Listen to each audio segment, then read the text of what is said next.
Assalamualaikum warahmatullahi wabarakatuh. Penjelasan materi kali ini adalah mengenai panjang vektor R3. Nah, pada dasarnya materi ini sama persis dengan materi panjang vektor R2. Hanya saja perbedaannya terletak pada vektor yang kita gunakan. Kalau R2, vektor yang kita gunakan hanya memiliki dua sumbu, yaitu sumbu X dan sumbu Y, atau hanya ada dua angka ya dalam vektor tersebut, yaitu angka di sumbu X dan angka di sumbu Y. Nah, kalau R3 artinya vektor yang kita gunakan adalah vektor R3 yang terdiri dari tiga sumbu, yaitu sumbu X, Y, dan Z. Oke, kita mulai materinya. Nah, misalkan ada suatu bentuk di sini, misal vektor M sama dengan X, Y, Z. Artinya ini bentuk vektor baris ya. Nah, ini misalkan ada bentuk lagi, vektor M sama dengan X, Y, Z. Ini bentuk vektor kolom. Nah, yang terakhir, kalau ada bentuk vektor M sama dengan X vektor I plus Y vektor J plus Z vektor K, ini bentuk kombinasi linear. Nah, kalau ada salah satu bentuk dari ketiga bentuk ini, maka untuk mencari panjang vektornya, dalam hal ini adalah vektor M yang kita cari panjangnya ya. Ini hanya misal saja. Nanti bisa jadi di soal dia bukan vektor M lagi, tapi vektor huruf yang lain ya. Nah, maka rumusnya adalah panjang vektor M sama dengan akar X kuadrat plus Y kuadrat plus Z kuadrat. Jadi masing-masing angka di sini atau angka di sini atau angka di sini itu kita kuadratkan lalu kita jumlahkan. Di sini selalu dijumlahkan ya. Nah, di sini lambang panjang vektor itu adalah tanda mutlak. Ini dibaca panjang vektor M atau mutlak vektor M. Jadi ini maknanya adalah panjang vektor. Oke, untuk lebih jelas kita coba ke contoh soal. Diketahui vektor P sama dengan min 3 vektor I plus 2 vektor J plus 6 vektor K. Tentukan panjang vektor P. Nah, ini bentuk kombinasi linear. Sekarang kita coba selesaikan.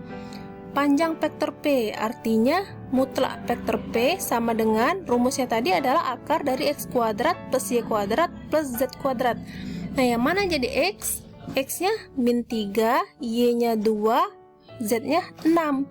Jadi kita masukkan ke rumus. Jadi min 3 kuadrat plus 2 kuadrat plus 6 kuadrat. Jadi kita ambil angka-angka di sini ya. Kita urutkan mulai dari X, Y, Z. Nah, sekarang kita kuadratkan. Min 3 pangkat 2 itu hasilnya 9. 2 dipangkatkan 2, 4. 6 dipangkatkan 2, 36. Lalu ini kita jumlahkan. 9 ditambah 4, 13. 13 ditambah 36 hasilnya 49. Nah, berapa akar dari 49? Hasilnya adalah 7. Jadi akar 49 7. Nah, jadi di sini panjang dari vektor P adalah 7. Paham ya? Kita lanjut ke contoh soal yang kedua. Diketahui, nah ini titik ya, karena di sini tidak ada lambang vektor. Diketahui titik A adalah 4,2, min 3 dan titik B adalah 1,3, min 5. Tentukan panjang vektor AB. Nah, untuk mencari panjang vektor AB, karena di sini belum ada vektor AB-nya, maka kita cari dulu vektor AB-nya. Nah, ingat materi sebelumnya bahwa untuk mencari vektor AB adalah vektor OB dikurang vektor OA, kanan dikurang kiri ya.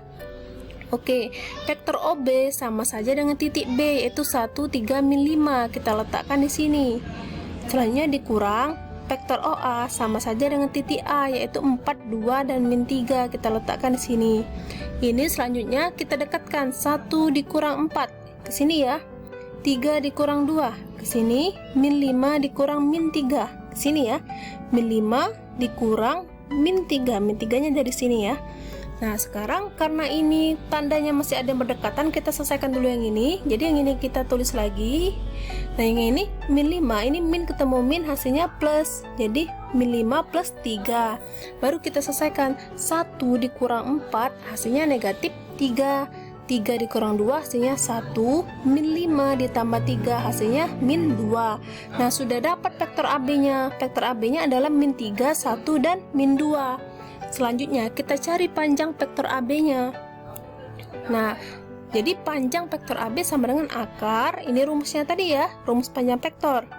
Kita masukkan yang jadi X-nya adalah -3, Y-nya 1, dan Z-nya -2.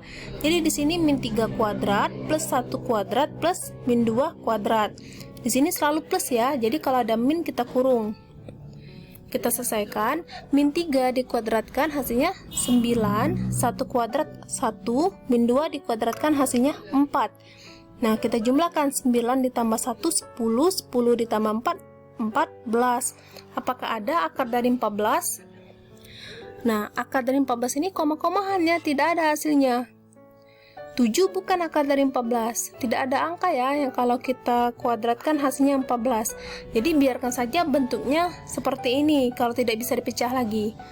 Nah, jadi panjang vektor AB adalah akar 14. Bisa dipahami ya? Kita coba contoh soal yang terakhir. Diketahui vektor U sama dengan 2, 3, -1. Ini vektor baris ya, karena ini adalah lambang vektor dan dia berbentuk baris. Dan vektor V sama dengan 5, -1, 2. Tentukan panjang 2 vektor U dikurang V. Nah, sama seperti contoh soal sebelumnya, kita cari dulu 2 vektor U dikurang V ini apa hasilnya. Nah, kita buat dulu 2 vektor U dikurang V, artinya 2 dikali vektor U nya 2, 3, -1 dikurang vektor V nya adalah 5, -1, 2 ini ya. Nah, kita sederhanakan lagi. Nah, yang ini kan perkalian, jadi kita kalikan dulu ke dalam masing-masing. 2 dikali 2 hasilnya 4, 2 dikali 3 hasilnya 6, 2 dikali -1 hasilnya -2, dikurang, ini turun saja semuanya. Nah, 2 hanya dikalikan ke kurung di depan, karena 2 ini milik yang di depan, bukan milik yang di belakang juga ya. Selanjutnya kita kurangkan ini, sesuai dengan posisinya masing-masing. Jadi pangkal dikurang pangkal, tengah dikurang tengah, ujung dikurang ujung. Jadi 4 dikurang 5, 6 dikurang -1, -2 dikurang 2. Nah, jadi tandanya kita ambil yang di tengah dulu ya. Selanjutnya kita sederhanakan, 4 dikurang 5 turun dulu. Nah, ini kita sederhanakan dulu karena ini ada 2 tanda yang berdekatan, beda dengan yang ini. Yang ini masih terpisah oleh angka ya tandanya, kalau ini berdekatan, jadi min ketemu min hasilnya plus. Nah, kita sederhanakan lagi, 4 dikurang 5 hasilnya negatif 1, 6 ditambah 1 hasilnya 7, -2 dikurang 2 hasilnya -4. Nah, jadi hasil dari 2 vektor U dikurang vektor V adalah -1, 7, dan -4. Apakah ini sudah selesai? Belum ya, yang ditanya adalah panjangnya. Jadi untuk mencari panjangnya kita masukkan ke rumus. Nah, jadi panjang dari 2 vektor U dikurang vektor V adalah akar dari X kuadrat ditambah Y kuadrat ditambah Z kuadrat. Jadi X kuadratnya adalah -1, X nya -1 ya, Y nya 7 dan Z nya -4. Dan masing-masing kita kuadratkan. -1 dikuadratkan hasilnya 1, 7 dikuadratkan hasilnya 49, -4 dipangkatkan 2 hasilnya 16. Sekarang kita jumlahkan ini, 1 ditambah 49 hasilnya 50, 50 ditambah 16 hasilnya 66. Nah, apakah ada akar dari 66? Kalaupun kita pecah ini tidak bisa kita akarkan ya tetap. Jadi biarkan saja bentuknya akar 66. Jadi panjang dari 2 vektor U dikurang vektor V adalah akar 66. Oke, demikian penjelasan materi untuk kali ini. Mohon maaf apabila ada kekurangan, dan saya akhiri. Wassalamualaikum warahmatullahi wabarakatuh.